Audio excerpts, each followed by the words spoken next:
Check for responsiveness. They're unresponsive. Now what? Okay, they're unresponsive. Now what do we need to do? We need to call 911. Call 911. Alright, now what? Check for breathing. Okay, count to 10. Alright, you need 10 seconds. They're not breathing. Now what?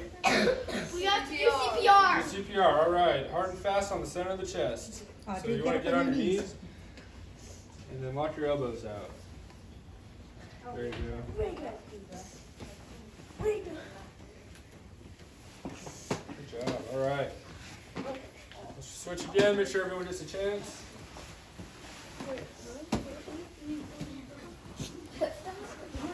Alright, so what's the first thing we do? Tap on their shoulder. Tap on the shoulder, check for responsiveness. We're unresponsive. What do we do now? Next. Call 911. Alright, now what? Check for breathing. For how long? 10 seconds. Alright, we did 10 seconons. Now they're not breathing, so what do you need to do? CPR. CPR, awesome. You'll take it off yourself. See, it's harder than it looks. This reminds me of Fortnite.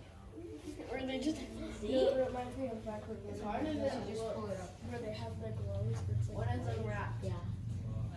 And it's facing the wrong way, say his foot's over that way, or there's something sticking out.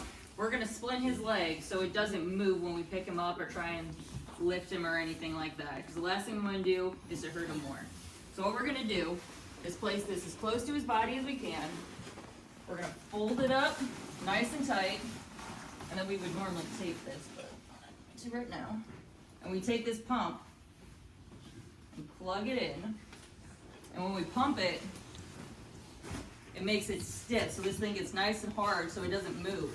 And it forms to his leg. So this forms to his leg so it doesn't move to the natural shape of his body. And once it gets nice and hard and stiff, so see how it doesn't move anymore, it doesn't fall out or anything, it's stiff like that. We're gonna plug it in so it doesn't let the air come out. And now he's good to go. Now when we move him, this all moves as one instead of his broken foot flopping down. Okay. That makes sense. That makes Easy sense. enough. Yep. Aren't you gonna have to lift him to put the thing on? So we That's are. how we recognize strokes. So the first thing we're going to look at is their face. We're going to see if their face is drooping at all. So most of the time you're going to have, it's called paralysis, or where they're not able to move on one side of their body. So if we're having a stroke and the left side of their face is drooping, that could be a symptom of a stroke, right? So we're going to look at their face, we're going to ask them to smile. If it's not symmetrical, or one side is drooping, that is a positive sign of a stroke. We're going to ask them to raise their arms up, all right? So they're to raise their arms. If one side is higher than the other, or they're not able to move the other arm, that's another positive come up to me. And she's going to ask me if she's able to help, right? So we're say, hey.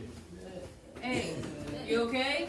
So this is the universal sign for choking. So if you're ever choking or you see someone going like this, chances are they got food stuck in their throat.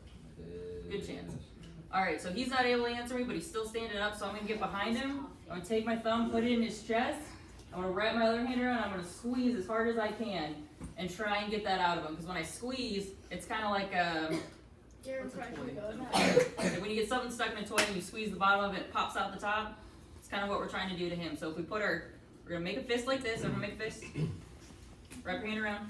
And you're going to put it in their chest. So take it straight to your chest. That's where you're going to put it in your buddy. And you're going to squeeze as hard as you can. And you're going to keep doing that until it comes out. Now you're going to, now say he was choking. You're choking. And all of a sudden his hands go to his side. And he got really heavy and I can't hold him up. So now he's gone unresponsive. So we're going to lay him on the ground. And what do we do for that? Everybody remember? There we go. Good job. And we call 911 and we do all the steps again. There you go. This is also good. So if you see something like, say someone in your family is doing the choking sign, you can call 911. You kind of know the little signs to look for now. So say you're hanging out with grandma and she starts talking funny. Now you know that's a sign that something's probably wrong and you should call 911. Little things like that. And if you're bleeding, no need to panic. Nobody needs to panic when we're bleeding. You just put your hand over it and try and make it stop. Yeah, so people choke on food at home all the time. You're eating at dinner with brother or sister, and they start choking. You know what to do now. Get behind them and start doing the chest thrust. Got the thumb thing. Sit with mom and dad, and the face starts drooping, you know what to do. If you find someone on the ground that's not breathing, you know what to do, right? So that's how you can apply all this training to the home. My dad's face is always drooping. That is true. You can use this at home, you can use it at school, when you're out at the park, use it anywhere. Most of our emergencies happen at home too, so. Most common place. So what if they want to become a paramedic one day? What would they do? So it's usually just a high school degree.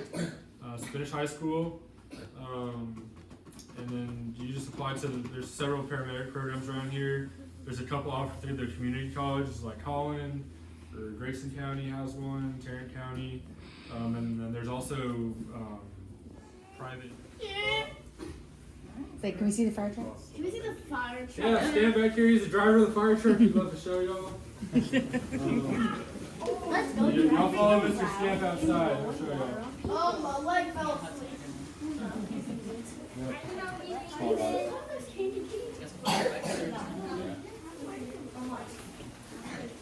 What's the furniture look like?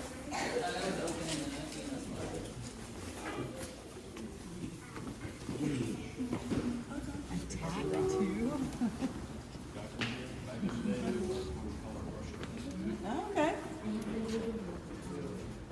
Alright guys, this is our fire truck. This is Quick 2. We have 4 fire stations in our city. We're in Wiley, right? This is one of our newest trucks. It's also our biggest truck. It's 44 feet long. It has 110 horsepower. These entire roadways going down like neighborhood streets. Everybody's parked super close. We figured it out. Yeah, we got the truck weighs 78,000 pounds. It's 44 feet long, 110-foot area, longest stick in the city. What else can I tell you about this truck?